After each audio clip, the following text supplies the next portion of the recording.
Welcome to Retire Smart with David Brooks. I'm Chip Maxwell. David, as always, a lot to get to, but I have flagged something here, and the show cannot go on until we properly address this. Friends, have you heard of Inc. 5000? INC is an incorporated. Inc. 5000 is a firm that monitors business growth in America, the 5,000 fastest growing businesses in America. Ladies and gentlemen, boys and girls, clocking in at number 1,769, Retire Smart in Omaha, Nebraska, with 347% growth over the last, I think, 3 years was the measuring period.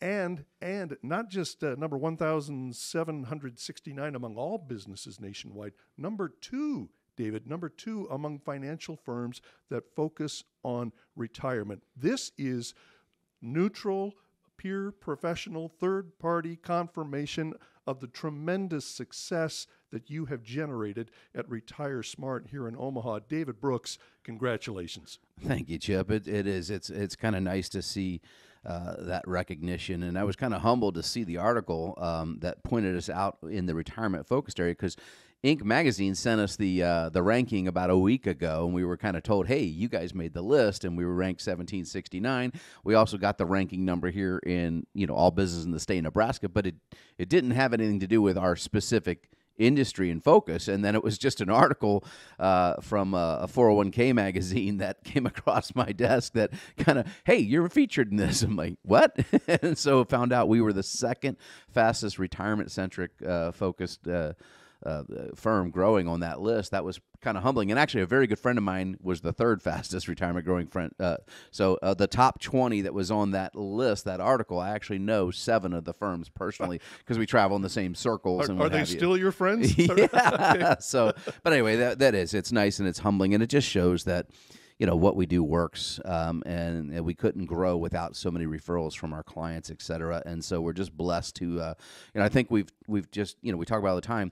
It's because we have a system and a proprietary process that helps people understand all the factors that really matter when it comes to retirement planning specifically. I have a lot of friends in the financial services industry. Many of them work at the old, what we call wirehouses. That's where I started out. And so that's like the Merrill Lynch's and Morgan Stanley's and UBS's of the world. And these are folks that kind of help people invest money, but that's kind of really all they really do typically. Now, some are different, but when you're retirement focused, and especially the tax-centric unique ability that we have here compared to a lot of firms, we're really able to really dial it in, and that's what our smart planning process affords us, is the availability to help people understand how many pieces of the pie there really are, that you've got to get them right if you want to put that puzzle together, so to speak. And so just blessed to be able to see the growth. And the best reward is when you're doing reviews with clients and they literally want to hug you. We're so glad we met you, and what have you, going through the process. So, and he just humbled by the staff. In fact, we just had new staff start this week. We keep growing in an economy that's not necessarily growing for the rest of the U.S., so we've been able to grow the firm, which is nice. To that point, I just want people to know, now, this is a great milestone. It's a great accomplishment, but we ain't done yet here. Retire Smart is just hitting its stride. We're still in growth mode. As you say, we're taking on new employees. We're going to have Mike Schudel join us later in the show, one of the expanded team of financial advisors that you're training. So we're still going like gangbusters here, but it is nice to get some independent confirmation that things are going well. Congratulations again, Thanks, David. All right, so that's the happy talk, friends. Now, David, we have to start grinding. Let's look at the big picture, as we always do.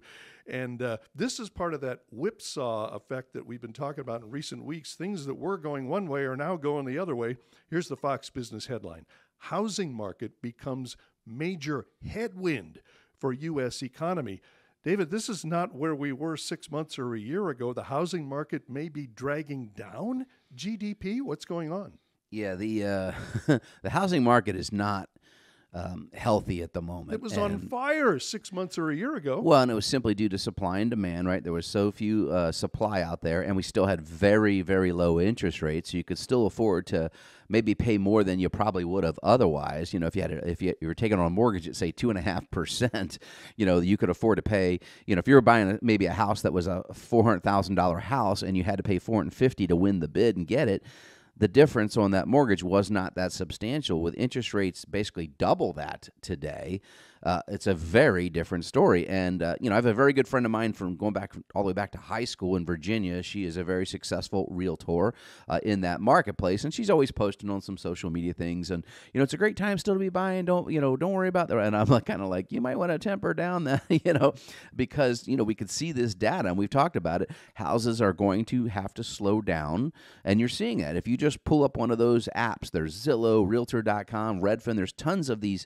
apps or websites you can go to and monitor price cuts in your neighborhood, right? And you're starting to see where exactly, Chip, 6 months ago, you listed your home in just a middle-income neighborhood right here in Omaha, and you had 4 or 5 offers by 8 or 9 p.m. that night. 2 of my brothers sold their homes in the last year, and zoom, bang, they were barely listed, and they got more than the initial offer, but that's not happening now. No, and so, not saying you need to run out and fire sale your house, remember, because you got to buy something else, right?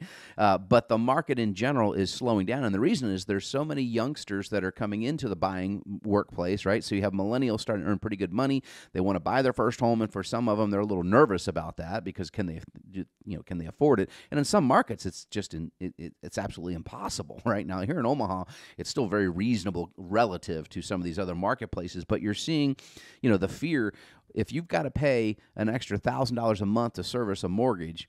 And then there's also the fear that that house could go down in value $100,000 or more over the next year or two if the economy goes through a deep recession. That's going to kind of pump the brakes for a lot of people. And so the buyers are stepping back. They're canceling orders. They're canceling new purchases. And so you're seeing the home builders index drop. And that's one of the reasons we don't think that the market bottom is necessarily in. Again, we never know. We're not the great prognosticators, but housing typically has to bottom for the economy and everything to heal and the markets to move forward. And so the last several times we had a major market bottom in a bear market, we did hit bear market territory earlier this year and then pulled out of it. And there's many people calling, oh, it's over, the bottom's in, go, go, go. Well, if you saw Monday this week, the market turned around right at the 200-day moving average, and a lot of it has to do with the recent data in housing. And the Fed, with inflation still on the rise, Chip, the Federal Reserve has to continue to move interest rates higher to get inflation under control, which is going to continue to be a headwind for the housing industry in general. From the housing market to the labor market, David, I'm going to hit you with 2 headlines here. Now, Financial Advisor magazine has a headline that says, Boomerang employees are going back to the old jobs they quit. But then we've also got this from Fox Business, half of U.S. companies preparing to cut jobs. David, what's happening in the labor market? Well, you're seeing a quick shift. We talked about this the last couple of months. Several times I talked about if you were looking to switch jobs, it was the time to do it because the labor market was going to shift rather quickly. And again, just like the housing market 6 months ago, it was a very different labor market. And if you interviewed somebody, and a lot of companies had to change their interview processes where they might go 3 or 4 interviews. They were shortening them up because the candidates were gone before you got through the interview. They'd already been offered a job for someone else. And so companies had to change their hiring practices because they needed talent. They needed to hire people. And that shift is already coming. We heard Mark Zuckerberg, who leads Meta, formerly named Facebook, right? He talked about, hey, if you're not going to be up to the efficiency standards we need, you're going to be more productive, we're going to get rid of you. I mean, they're just flat out realizing that things are shifting, and with higher interest rates, leverage companies and tech companies like to use a lot of leverage, all right? They're going to have to make some tough decisions. And in this article you reported there, 46% of companies are either dropping or reducing signing bonuses entirely, which was very commonplace since the pandemic to entice people back to work. Another 44% are rescinding the offers they already made, saying no bonus, you can still take the job, but you're going to have to re-sign an offer letter. And so we're seeing a quick shift in this industry, and it's changing things. And again, as interest rates go up, the Fed's going to move again, right? It's going to become more costly, more expensive for these companies. So the labor market's going to flip, and it's not going to be healthy for a little while. However, Chip, I will tell you, there is some green shoots in there, okay? And I sent you an article about older employees are getting called back to work or going back to work, and the reason being is they are efficient. They have the knowledge between the ears. They know what to do, and so companies are willing to pay them. And so for the retiree or semi-retiree, they're trying to fight inflation. So it's a win-win there. So we call that we've got I think they called it boomerang employees in the article. Well, as somebody who just passed the milestone of 60, I'm glad to hear that somewhere in the marketplace there's some value for older employees. David, you mentioned inflation just a couple moments ago. Another Fox Business headline, cost of raising a child jumps to over $300,000. Speaking of age and cycle of life, I'm glad you and I are pretty much finished raising children, although it never really ends totally. But 300 grand. Yeah, David? am I done? Yeah. Wow. Yeah, just if you just go back to 2015, the average cost to raise a child. This is from basically birth through 18. This is not college, right? This is just food, clothing, etc., getting them to and from work and school and what have you, and all the things that come along with there. Was $233,610. Today, that number is over $300,000 per child. And, that can be very scary for young folks that are just starting out families. And we have several employees that just had youngsters here in the last couple of years. We have one of our employees on maternity leave right now, just had her second child, et cetera. And so this is a very real problem. And with the government spending the money the way they are, that is probably not going to get better anytime soon. Inflation, especially when it comes to household goods and services, is right at the peak right now, and that's not pleasant. All the more reason to get a complimentary report card from Retire Smart. 402-369-7777. David, quick summary. What is the report card? So the report card is basically a quick 30,000-foot view, if you will, of the 5 key areas we believe are pertinent to a successful retirement. So we start with the S, which is sources of income. Knowing where your sources of income are going to come from once you're retired is incredibly important. And there's only 2 types of income. There is guaranteed income, Chip, and non-guaranteed. And when I say guaranteed, all right, I'm really just talking about the government guaranteeing you money. So that would be either railroad retirement or Social Security or a combination thereof. Or if you're blessed to actually have a defined benefit and actual pension program, that's typically what you could call guaranteed income.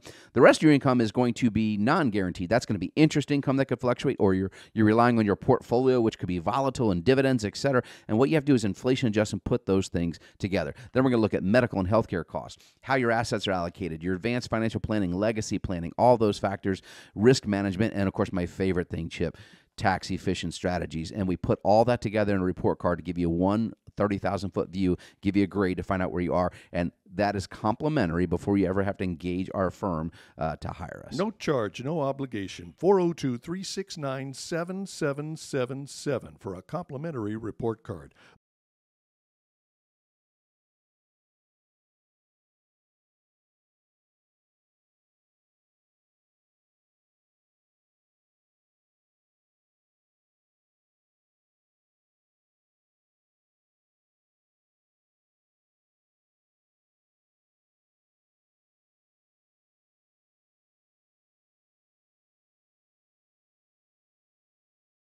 Welcome back to Retire Smart with David Brooks. I'm Chip Maxwell. Our special guest this week is living proof that the David Brooks system works for clients and for fellow financial advisors. He's our go-to guy on estate planning, and we're glad to have him back for another visit. David, please introduce our special guest. Really good. And hey, let's not focus too much on that. I think congratulations is due elsewhere, David.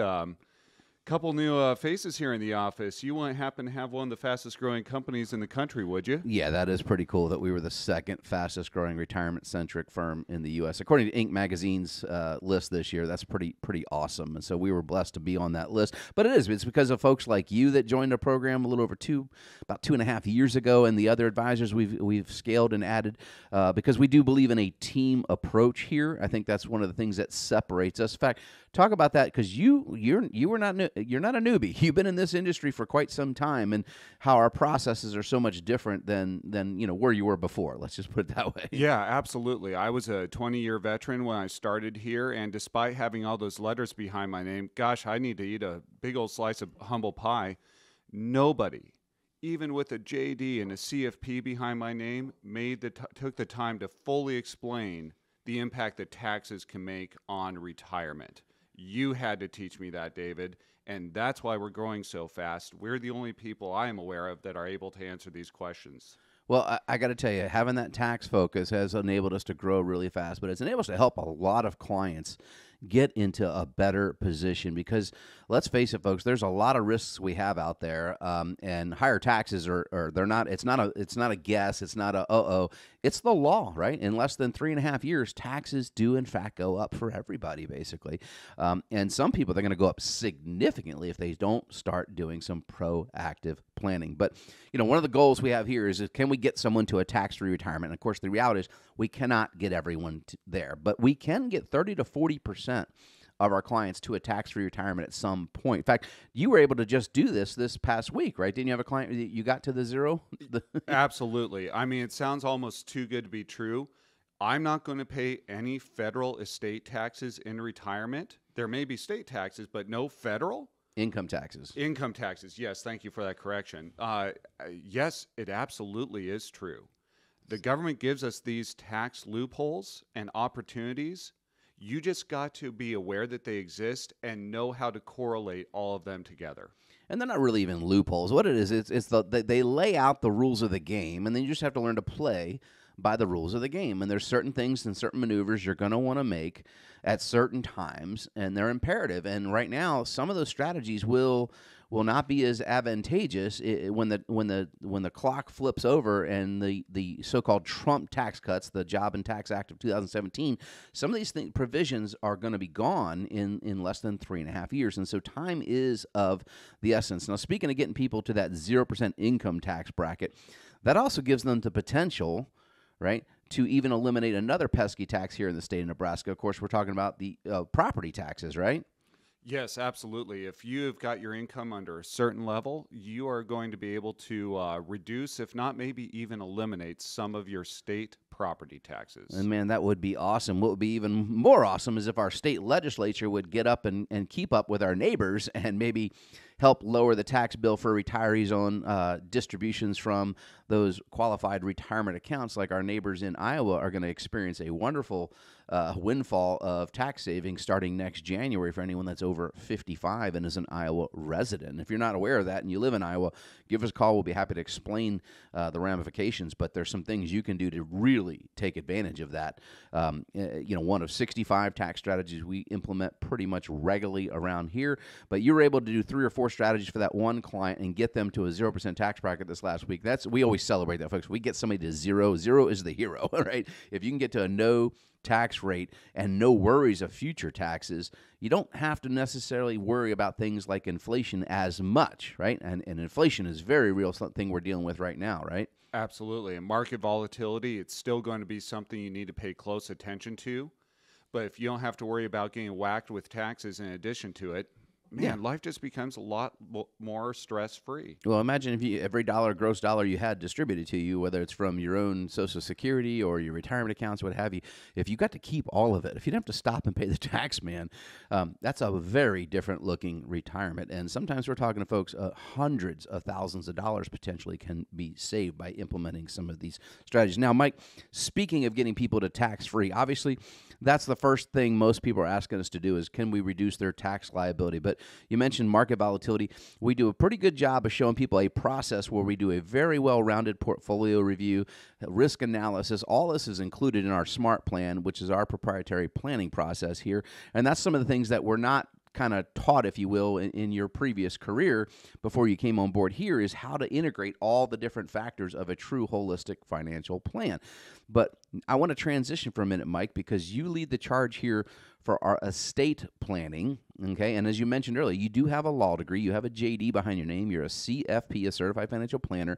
You've been very well trained academia-wise on this, but it took some industry expertise and some knowledge that still was not there, or showing people how to implement this that our planning process puts together. Because not only do we want to get you maybe to a 0% tax bracket in your working years or in your retirement years, or as close to zero as we can, but what about the transition of those assets? First, it's spouse to spouse if you're married, and then second spouse to the beneficiaries, usually the children. Of course, could be charities or what have you, but one of your beneficiaries, if you're not planning, folks, is the federal government and the state government. So estate planning can help you maneuver those things so that you're not giving as much money to the government. And why do I care about this so much? Because I just don't think the government is a good steward of those dollars. If they did, I wouldn't mind.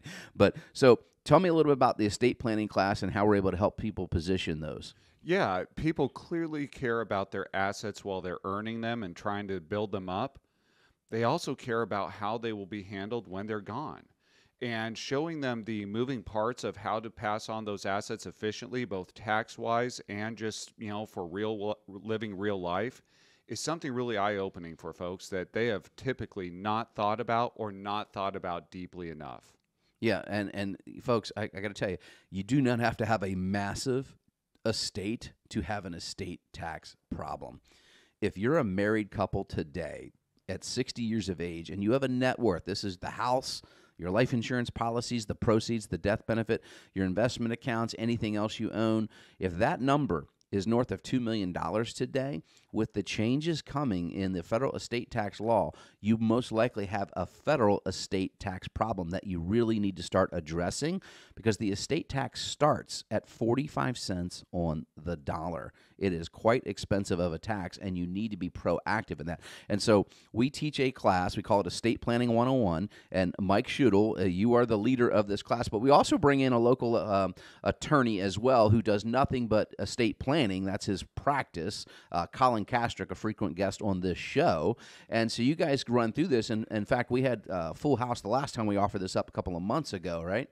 Yeah, and this is one of the important models here at Retire Smart. Yeah, I've got a law degree, but I don't practice law. I would never in a million years write my own will or trust. In fact, the attorney that I present with, he is the guy that just wrote my trust. So, David, you understand that, yes, we need to be well knowledgeable about all these different areas of financial planning if we're going to work here. But you also leverage expertise, knowing that there's no one person that can do it all. We all need to drill down and become specialists in specific areas so that we can help our clients out. Absolutely. And setting up your estate plan under today's rules is incredibly important. And there are changes that will occur both on the national level and the state level that you're required to go back and kind of redo or update your estate planning. And many people are like, oh, I've got a will in place. And I'm like, well, how old is it? And if it's over 5 years old, folks, laws have changed right here in the state of Nebraska about 4 times that would affect things. And there are certain strategies you may implement to help avoid probate that are quite easy to do. So I'd recommend you register for the next class if you've never been. Mike, when is the next Estate Planning 101? Yeah, it's going to be Wednesday, September 28th and Thursday, September 29th at 6:30 p.m. They are both classes are independent of each other. You don't need to be at both. Just come to one or the other. Okay, so it's basically, and that's about an hour-long class, so you give them a lot of information on this 101, and then afterwards, if you want additional information, if you would like Estate Planning 201, we'll show you how to get that information as well. But it's incredibly valuable, but these classes do fill up, so you'll need to call now and get registered. Mike, we are out of time this week on the show. I'm glad you're able to stop in, and thanks for being part of the team, and thanks for helping so many people get to a tax-free retirement when possible. Always an honor, David. Thank you. All right, so up next, Chip, what do we have coming? Up next, you have questions. David Brooks has answers. We reach into the mailbag next on Retire Smart with David Brooks. Welcome back to Retire Smart with David Brooks. I'm Chip Maxwell. Into the mailbag we go. Hannah says, I'm a single 69-year-old about to retire. Should I take my pension as an annuity or a lump sum? What do you think, David? Okay, so when it comes to pensions, it depends on who the pension is from, number one. So somebody is taking on what we call actuarial risk, Hannah, all right? So if they're going to give you a monthly check, okay, and you mentioned that you're single, okay, so we're not necessarily worried about a survivor. Now, what I don't know is from your question is whether or not you have children you'd like to leave dollars to. So let's explain how this works, Hannah. If you choose the monthly pension check, and I'm just going to pick let's just say it's $2,000 a month. If it's not a government pension, it most likely does not have a COLA adjustment, cost of living adjustment. So that $2,000 a month, if that were the number, they'll pay it to you every month, and then next year it stays the same. Well, your cost of living, due to inflation, goes up. So most pensions do not offer what's called a COLA, a cost of living adjustment.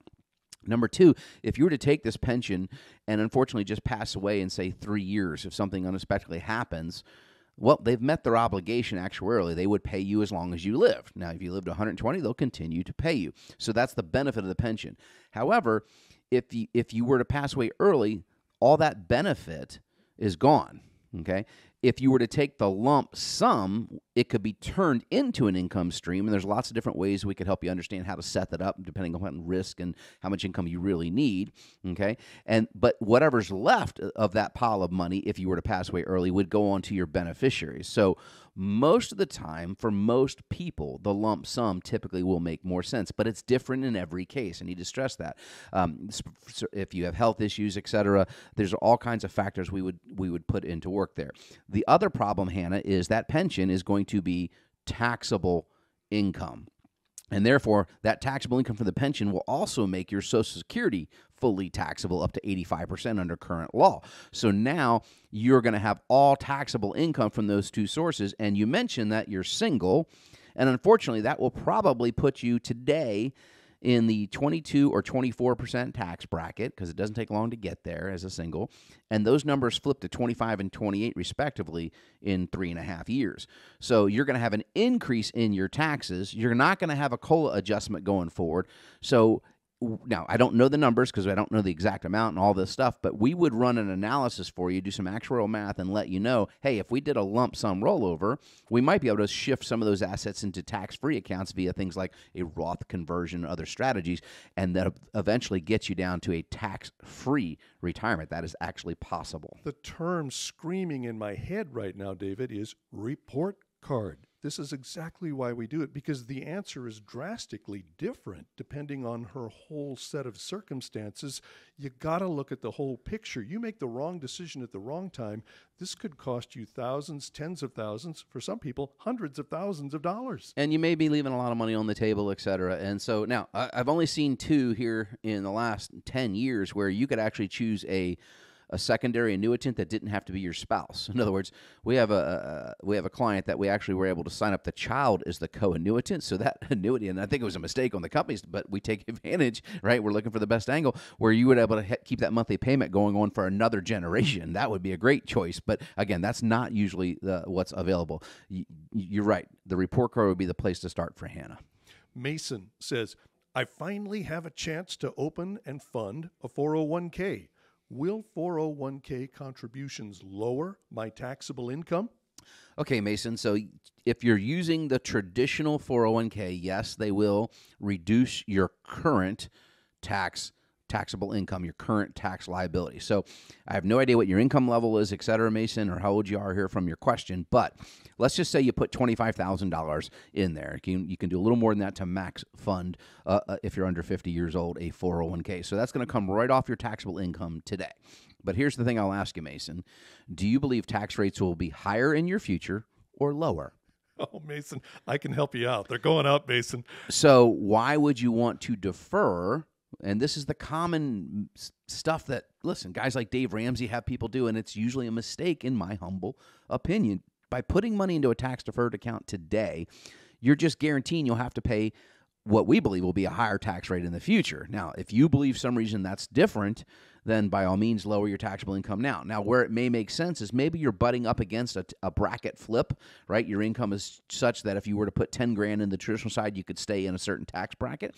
That might make sense. 12% instead of 22 or Correct. something? Where what we call the big tax walls are, All which right. are typically 12 to 22 and that. 24 to 32. Now, the other thing, Mason, is if the company gives a match, and most companies do, if they give you a match and they require you to contribute to it, then you probably need to at least take the free money, right? But if they have a Roth version available, if you can put money into the Roth, Mason, you get zero tax benefits today, but that money is now going to grow potentially tax-free, and if you follow all the rules and you're 59 and a half, when you can roll that to a Roth IRA, there's a 5-year rule, some other things we got to explain to you, but you could take that money out 100% potentially tax-free in the future for retirement income. And again, short-term pain for long-term gain. So I don't know your specifics, Mason, but again, this is why you want to have somebody that kind of has an inkling of what's going on to run the scenario for you. Great question, though, Mason. There could be exceptions, but generally, David, your advice is take the tax hit up front now, then your money can grow and you can withdraw it later tax-free.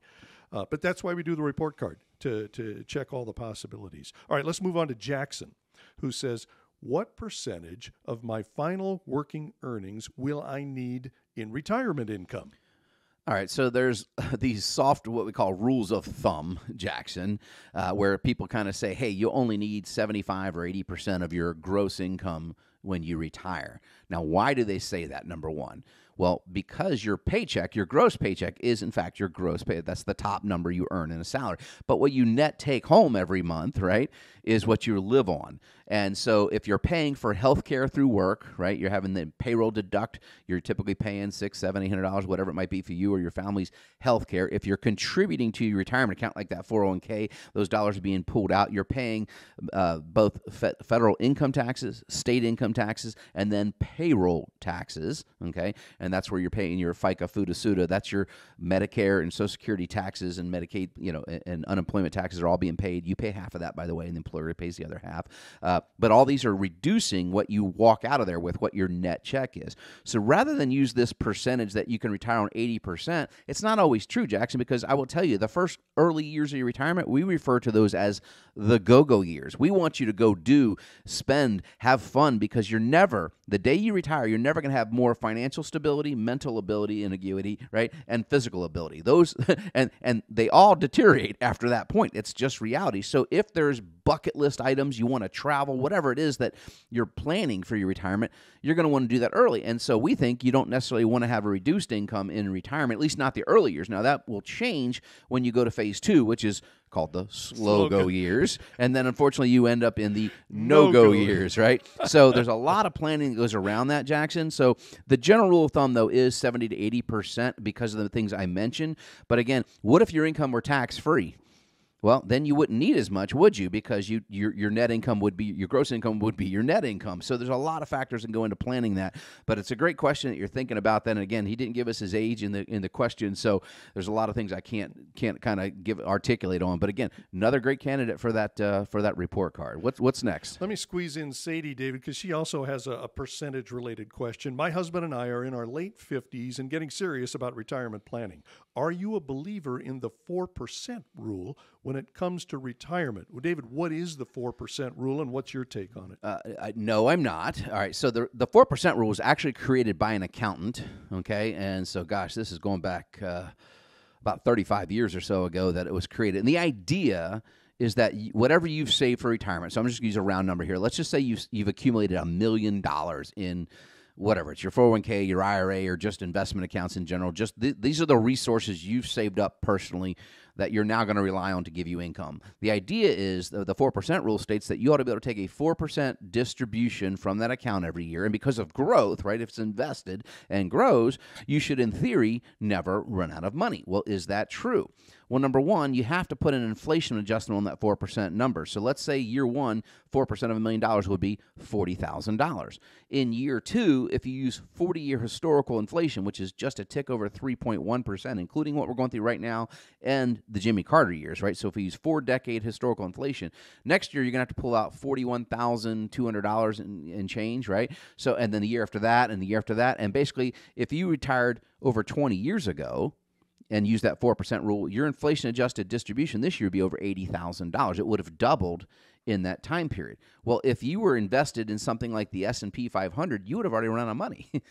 Basically, you'd have less than $120,000 this year. If you started with $1 million about 22 years ago, and that's just based on if you were invested in the S&P 500. We don't think anybody should be fully invested in just equities during retirement. But so I'm not a big believer in the 4% rule. I do believe you have to understand sequence of returns. That's a risk that, Sadie, that is not addressed in the 4% rule, and something we can share with you during a 15-minute phone call, which is the offer we have for all of you out there that have questions you need How many answered. of those do we have this week, David? We actually have 12 of those available. So we got all the advisors, got a couple of them on their table this week. So this is where you can call in and just ask your most pressing question, have a licensed advisor answer your questions on a scheduled 15-minute phone call, complimentary. 402-369-7777. No charge, no obligation.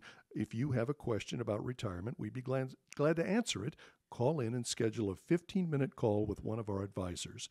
402-369-7777. Up next, when a company is making more than Apple, Microsoft, Meta, and Tesla combined, that is worth exploring. We'll tell you about it next on Retire Smart with David Brooks. Welcome back to Retire Smart with David Brooks. I'm Chip Maxwell.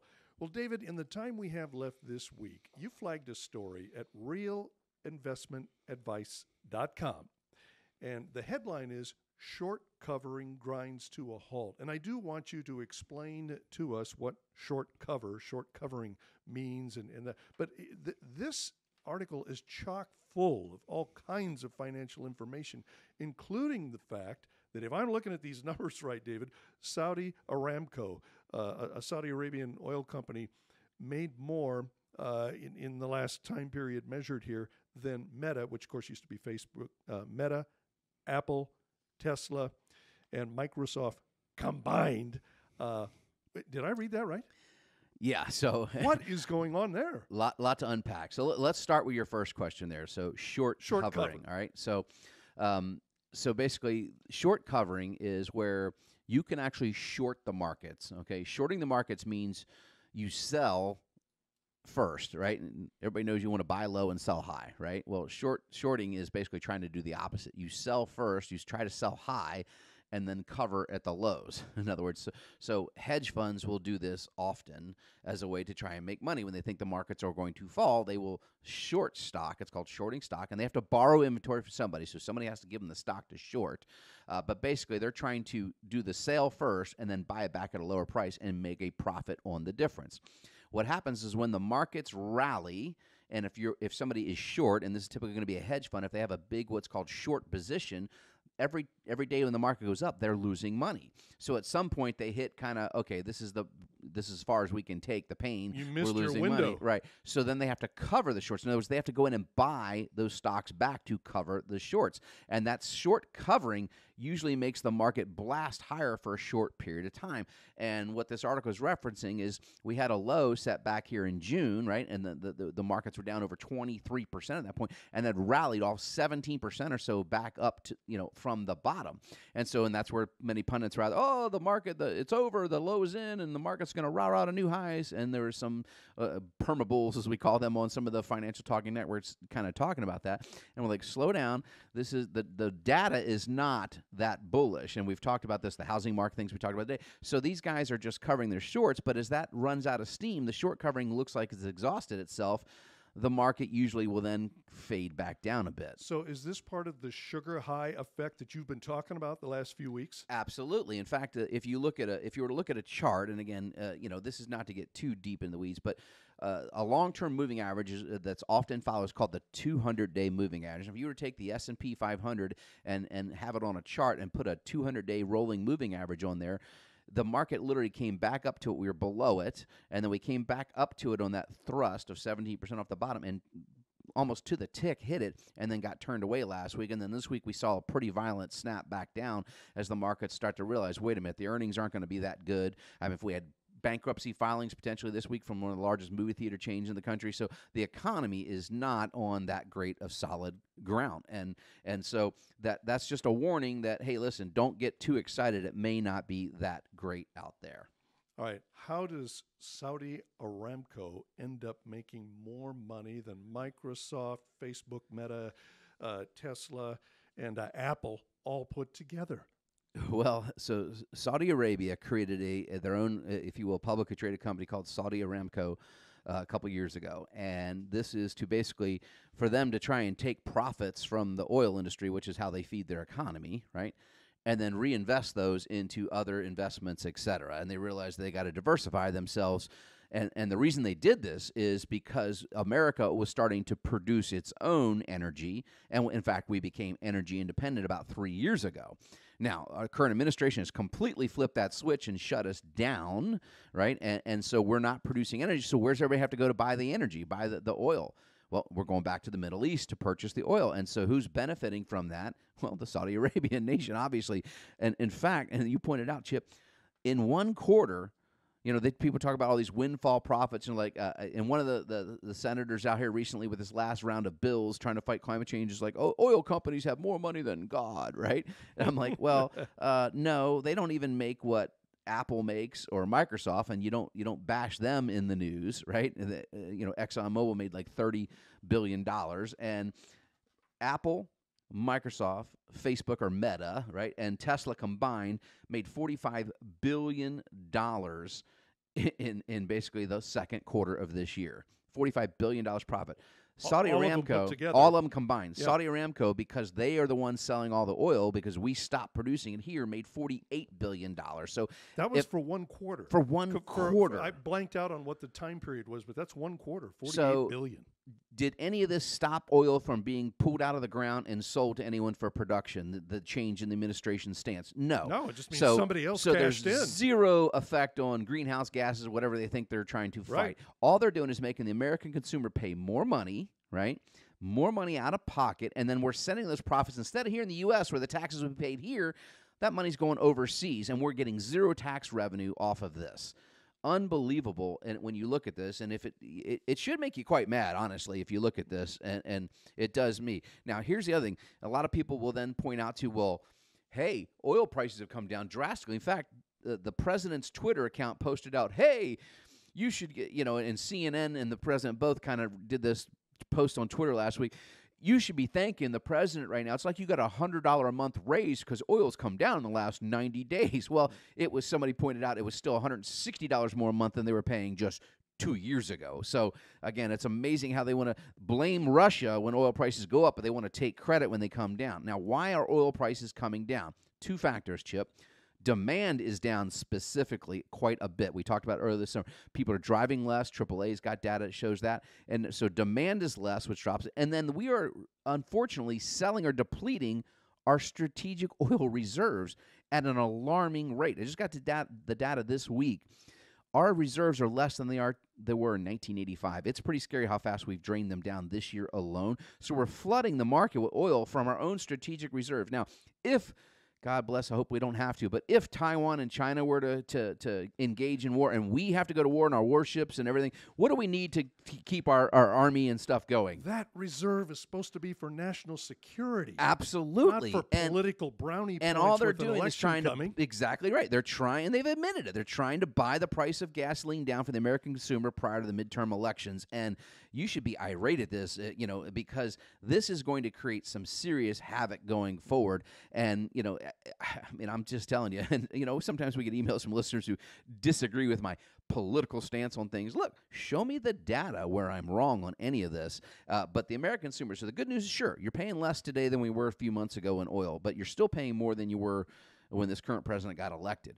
And because of all this, now we're going to have a weakened federal stance, if you will. Our national security could be at risk. We're going to pay more to get the production back up. We have to fill that strategic reserve back up, by the way, Chip. And so where are we going to do that? Whose oil are we going to buy to fill that back up if we're not producing it ourselves? So there's so many things and causes for concern here. It's quite alarming. The point I always want to make, though, is listen, don't panic.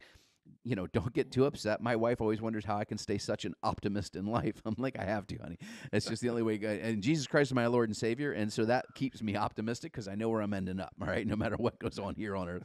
But I will tell you, we have a plan of action, and we follow a proprietary system that helps clients navigate the highs and the lows. You don't want to get too high, sugar high. You don't want to get too low or depressed on things that happen in the world economy and the marketplace. You want to have a plan of action that will be proactive in nature so that you can get the retirement that you desire, so that you can take action and do what matters most to you.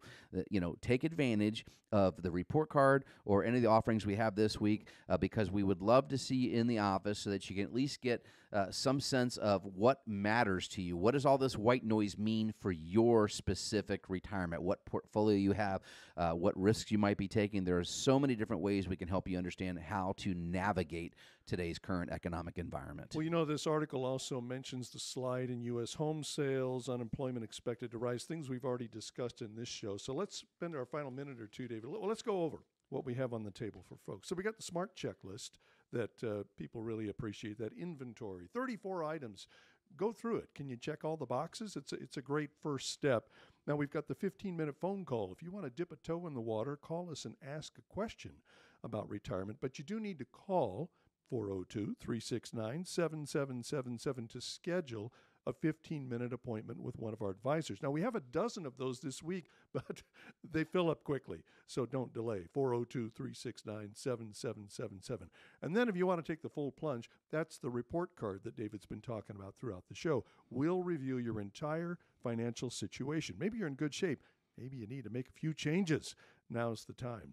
402-369-7777 for a complimentary report card. And then we have Estate Planning 101. You heard David and Mike Schudel talking about the next round of workshops on estate planning. Now, that's Wednesday, September 28th, or Thursday, September 29th, 6:30 p.m. That's here at the Midwest Learning Center, right here at Retire Smart.